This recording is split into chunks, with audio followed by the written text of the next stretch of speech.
the study of mathematics is begun. Consider this basic rule of homeschooling.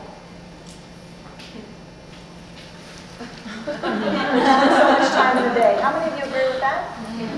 Okay. I want you to keep this rule in mind as you consider which of the many subjects your child will study throughout his school-age years, and what is the wisest use of your time. You only have so much time in a day. By age 10, most children are entering the later knowledge level. This is approximately the age when children are ready for more formal academics. Around age 10, the light bulb goes on. The brain becomes physically able to make more complex connections, which, among other things, makes your child more able to handle abstract concepts and helps your child with self-management and self-control. We're going to go through a list of 10 things to do with children between the ages of 10 and 12. Number 1, again, family worship. We believe that regular family worship is not just an add-on, something you add on at the end of the day if you happen to have time. But it's by age 10, your child is able to grow rapidly in the knowledge of the Scripture through his father's instruction. Number 2 is literature and reading aloud. Now you can require your child daily to read something in the area of classical fiction, poetry, or short stories. Of course, many children are already reading quite a bit on their own by this age. Old readers, such as McGuffey's readers, are good sources for this type of literature. It's not necessary to buy graded reading textbooks. You can use the library. And though your children are now reading on their own, you want to continue to read aloud to them 2 hours each day. It probably will be your favorite part of homeschooling. Some other books that we might suggest are Lorna Doone by Richard Blackmore, 39 Steps by John Buchan. How many read Robinson Crusoe, the original version? That's a wonderful book. Or G.A. Henty books. Those are good. What are some of your favorite read-alouds? Little Women? Anne of Green Gables, okay. The Hobbit. The Hobbit? My kids I hate that book. My kids love it. I just don't understand all those words, those names and everything. Okay, continue with memorizing and reciting aloud passages of literature or poetry. Interpretive reading is a simple method to ease students into speech and debate. It accustoms them to standing before an audience and practicing eye contact. Formal speech and debate competitions will include categories for interpretive reading. Number 3 is history. History is a very large subject with very many variables. By age 10, your child should be reading from history and narrating it back to you. Biographies, autobiographies, and historical fiction are ideally suited for this purpose, and of course you can search the library for many of these books. You may study history in chronological order, or you may wish to study history according to interest. Keep it interest-directed, or you may do both, depending upon your goals in history. A chronological study of history would begin in the most ancient time and work period by period up to modern times. For many, this is an ideal way to study history. Some study all of history in 2 years, so others stretch it out to 3, or others into 4 years. If you haven't studied history in any chronological order, then you may choose to begin when your oldest has turned 10, or you may wish to delay a chronological study till later. A mother with only 1 or 2 children can probably organize a chronological study of history pretty easily. However, as you add more children, especially little ones, your study of history may lose some of its chronological character, and it may take some interest-directed side streets, at least until the little children add some years. So your timeline will serve to correct some of the possible discontinuity of your approach by displaying the continuity of history. So don't be worried if you can't do a strict chronological study of history. It's not going to kill your kids if you can't. You want to keep it interest-directed, that's just fine. A history textbook such as Streams of Civilization may serve as your framework and guide you while you work through a chronological study of history. But of course the textbook is only going to be your framework, your skeleton, upon which you'll add other history sources. You should supplement the history textbook with reading primary sources, biographies, autobiographies, journals, and historical fiction. And we'll discuss primary sources later. Okay. I'm going to skip the history notebook, go into history fairs and contests. Reading and studying history is a favorite part of our homeschooling. For many years, our family organized a history fair for homeschoolers, and each year our children from about ages 10 on up were required to produce a history project. In preparing a history project, the child will perfect his library research skills. A history project can involve any number of things. Ours generally looks somewhat like a science fair project with a three-sided display, and we'd have pictures, timelines, genealogies, and all sorts of things, reports, and other kinds of data, depending on what your project is about. The children would dress in appropriate costume and would display different kinds of artifacts. After presenting the project at the history fair, then we often took it to the library for additional display.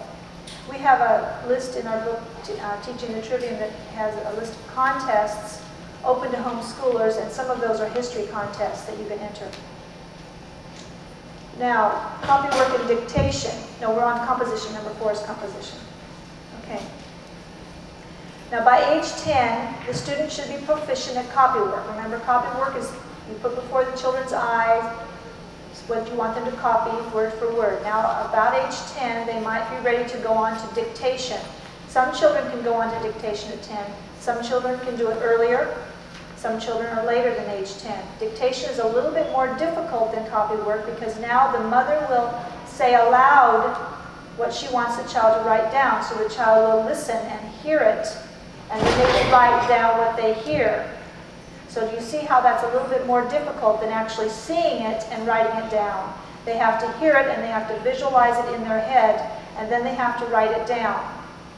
And some children at age 10 just aren't ready for dictation. Some are ready much earlier than that. The next step in the process of learning to write is journals and letters to relatives and pen pals.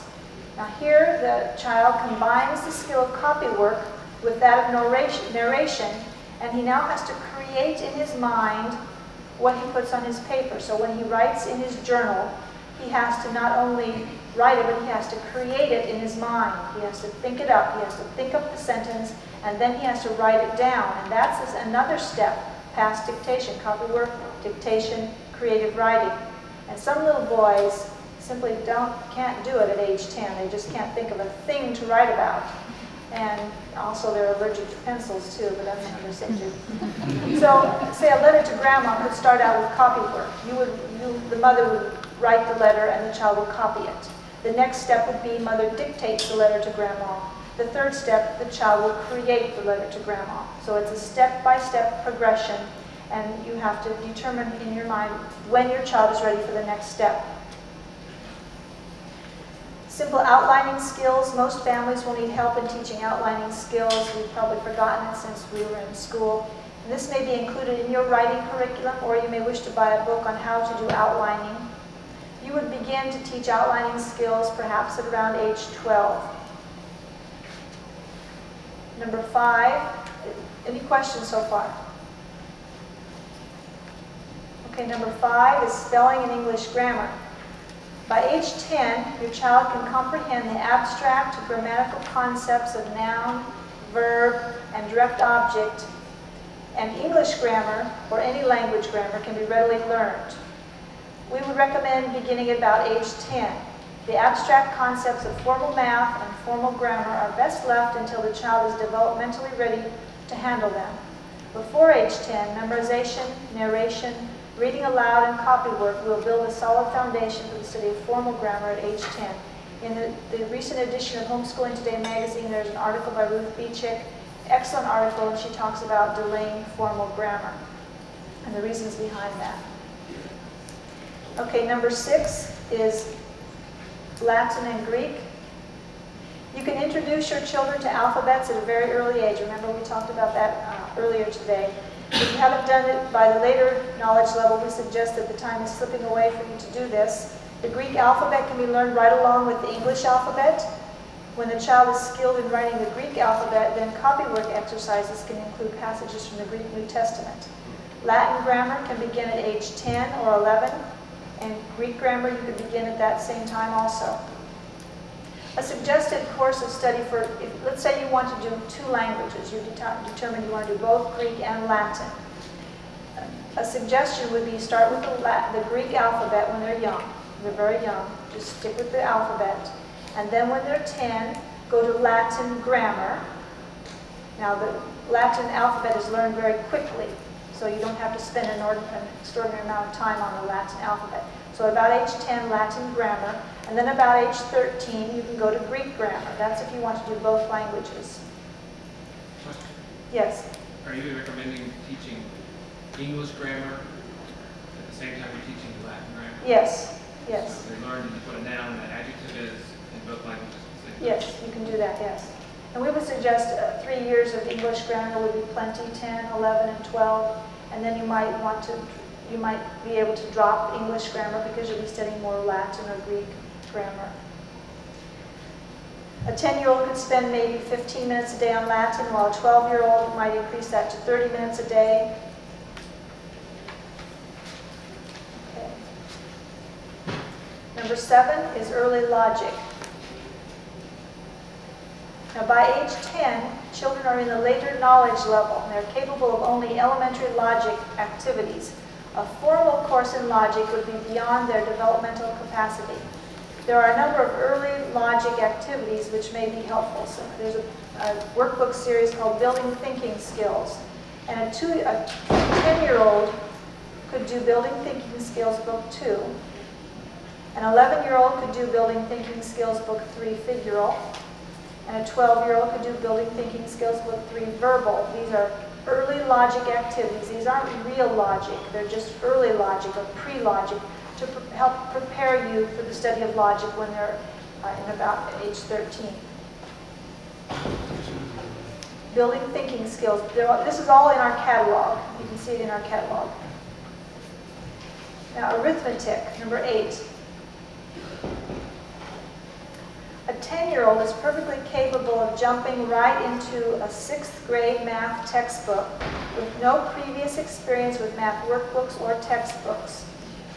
Skipping kindergarten through 5th grade in math will in no way hinder your child's success in math. You don't need to wear out your child's interest and your own patience, getting him to understand his brain is not yet wired to handle. Waiting until age 10, when your child is developmentally prepared to handle mathematical concepts readily, makes instruction in arithmetic very easy. What was painfully spread over 5 previous years may here be compressed painlessly into as little time as a month. Now, we're not saying that you keep your child away from numbers before age 10. We're not saying that. Children encounter numbers all the time. If you encourage learning, then they'll be asking plenty of questions, and you will have plenty of opportunities for informal instruction in numbers and measurements. So what we're suggesting is you keep instruction in arithmetic informal before age 10. And we list several suggestions on what we mean by informal math in our book, Teaching the Trivium, and also on our webpage. But we would not encourage formal workbook instruction before age 10 unless the child shows a genuine interest and a genuine competency to handle the work. Before age 10, the child is largely acquiring the verbal skills of language, and your time is better spent developing his vocabulary, which is the primary index of intelligence. Remember that rule. There's only so much time in the day.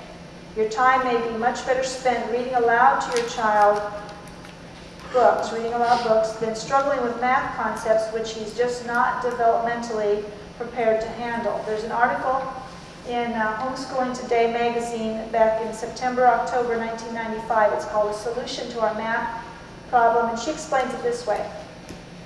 You have a kindergarten daughter, age 5, and you give her a kindergarten math workbook, and she does okay with that because it's basically shapes and colors and things. And then first grade comes along, and you give her a first grade math workbook. She comes across such concepts as place value. She has no idea what place value means, but because she's reasonably bright, she can figure out the procedure to get the correct answer. But she never really feels on top of things after that, because math becomes a torturous procession of memorizing procedures. And what we're suggesting, we're only suggesting, is that why not wait till the child is 10 and introduce these abstract concepts like place value and fractions and those sorts of things. Introduce them at age 10, and they catch on to them in a snap. And you've you've saved a lot of time before age 10. You can spend that time reading aloud with the children rather than spending an hour each day trying to get them to do math that they don't really understand. But if you have a child who is very precocious and understands the math concepts, you know he's understanding them, and wants to do math, and you feel it is a good use of your time, then by all means do math workbooks. We're just suggesting that perhaps you could delay formal instruction in math. Now, any questions? Yes? Multiplication chart? Multiplication. Yeah, how many of them? Well, you have to determine if that's an important thing for your children to have memorized. In our family, I required them to have addition and subtraction memorized by, I think I was 11, or 10 or 11, and then multiplication and division by 12. So it is important to have them memorized. The question is when to have them memorized, so you need to determine that in your own mind. Any other questions on math? I'm sure you have questions on this.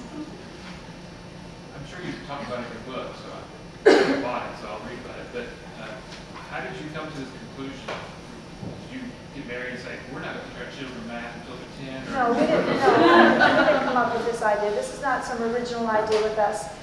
Raymond Moore first verbalized the idea of delaying formal math. And at first, when Nathan was, 1980, when we were doing, we bought a canned curriculum in 1980, and he was 4 and a half, and math work. I think there was even 2 math workbooks. And I had read Raymond Moore before that, and I thought he was a quack, and I threw his books away because he didn't know my boy. My boy was brilliant. And we were going to get him through high school by the time he was 12. So we did kindergarten, first grade, second grade with a big stack of books. And he did well. He did pass the tests and all those sorts of things, and he also cried every single day. It was horrible. By the end of that 3rd year, I started to realize that Raymond Moore might know something about this idea of delaying formal math. We read his books, and our philosophy of education has sort of evolved over the years. And just a couple of years ago, we did some research on the actual history of teaching math, and you can read that article on our website. I think it might be in our book, too. Right. And delaying formal math.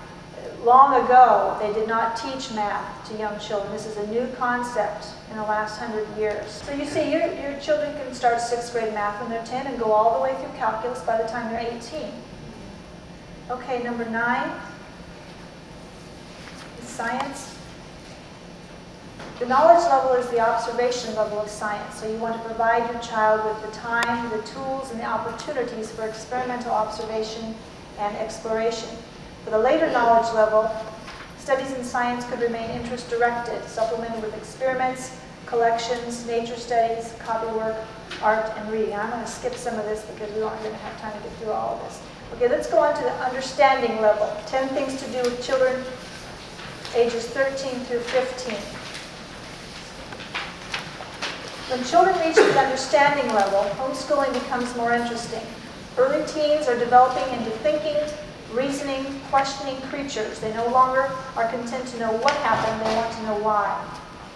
But at the understanding level, many parents become distressed because the curriculum is becoming more difficult and the children are asking more complex questions. As a result, many parents give up on homeschooling and send their children off to a classroom school. But this is not the time to give up. We encourage parents to persevere to the end. Remember, homeschooling is for parents. The children are just coming along for the ride. We now have the opportunity to learn things as we teach them to our children. Number 1 is family worship. Again, in the understanding level, the child should be developing theologically. He does not just know what the Bible says, the storyline. He's developing an idea of what it means, the more subtle connections and their implications. The child begins to ask questions, and the father needs to learn the answers. The father will be challenged to become the resident theologian. Number 2, reading aloud. You want to continue to read aloud to all your children for a couple of hours each day. Read from a wide variety of literature and continue with the narration. Any questions so far? Number 3 is history and literature. Now, we're combining the study of history and literature in the understanding level because they really complement each other. We're going to talk about 8 key elements to the study of history and literature, whether you study it chronologically or you just continue with interest directed. These 8 elements. Number 1, a history textbook, such as Streams of Civilization or whatever history textbook that you prefer, can be used as a framework for your history studies. It will be your guide to give you an idea on what to study, and it will help keep you on track if you're studying history chronologically. Number 2, you want to consult primary sources as often as possible, and this includes literature written during the time period being studied, such as fiction, essays, plays, or orations. For example, when you study early American history, you want to read Bradford's History of Plymouth Plantation. When you study the history of the American Constitution, you want to read the Constitution, the Federalist Papers, Anti-Federalist Papers. When you study Greek history, you want to read Xenophon's Anabasis. Your child could write outlines or narrations or summaries of these pieces of literature. Now, some will wonder how to coordinate the historical time periods with the primary sources and literature. Today we have numerous resources which can help us. Unit study curricula such as Konos or Beautiful Feet, Mystery of History, Tapestry of Grace. All of these are very useful in coordinating your studies of history and literature. There's a workbook series called Critical Thinking in U.S. History, which will teach students how to apply logic to history by analyzing and evaluating primary sources. This is a page out of Critical Thinking in U.S. History. Who fired first at Lexington Green? It was either the British or the colonists. And they will provide you, this chapter, they will provide you with some primary sources, sworn testimony, depositions, diary excerpts of people who were actually there, and then you learn to analyze those primary sources and decide, does the author have a bias, is it a primary or secondary source? And this will help you in your study of history. Number 3, a timeline will serve the student well to locate events in the overall scheme of time in relation to other events. Of course, you'll probably have begun your timeline back in the early knowledge level. Number 4, you want to consult maps, historical atlases, and globes. Number 5, each child should maintain an organized history notebook filled with his notes, outlines, drawings, essays, and narrations. Number 6, read aloud biographies, autobiographies, journals of people who lived during the historical period that you're studying. Number 7, you want to read historical fiction and other nonfiction books from the library for the era which you're studying. And number 8, the most important one, I think, is turn your study of history and literature into a project. Okay, I'm going to have to skip over some of this here. Okay, number 4 is composition. Now, in the understanding level, the child is capable of more difficult composition, including written narration, advanced outlining and writing summaries, essays, and creative writing. And I'm just going to go over written narration. Written narrations are similar to oral narrations, except now that the pencil is in the child's hand and the paper is on their desk and their mind must work. Here's an excerpt from How I Taught Myself to Write from the autobiography of Benjamin Franklin. And this will give you an idea of how other people use written narration to teach themselves how to write. And I'm going to quote here from Benjamin Franklin. From a child, I was fond of reading, and all the little money that came into my hands was ever laid out in books. Pleased with the Pilgrim's Progress, my first collection was of John Bunyan's works in separate little volumes. I afterwards sold them to enable me to buy Burton's historical collections. An acquaintance with the apprentices of booksellers enabled me sometimes to borrow a small one, which I was careful to return soon and clean. Often I sat up in my room reading the greater part of the night when the book was borrowed in the evening. About this time I met with an odd volume of The Spectator. I bought it, read it over and over, and was much delighted with it, and I thought the writing excellent and wished, if possible, to imitate it. With this view, I took some of the papers, and making short hints of the sentiment in each sentence, laid them by a few days, and then, without looking at the book, tried to complete the papers again by expressing each hinted sentiment at length. So what he did was he would take a piece of classical literature, and he would read it several times, and then he would put it aside, and he would write it in his own words. He would reproduce it in his own words. This is how Benjamin Franklin taught himself how to write. It's also how several other great writers, the procedure they used. And you could use this also in your home school. Have your child pick a piece of classical literature. Just start small with a small paragraph. Have him read it several times, lay it aside, and write it in his own words. This is an exercise that he can practice, say 2 or 3 times a week.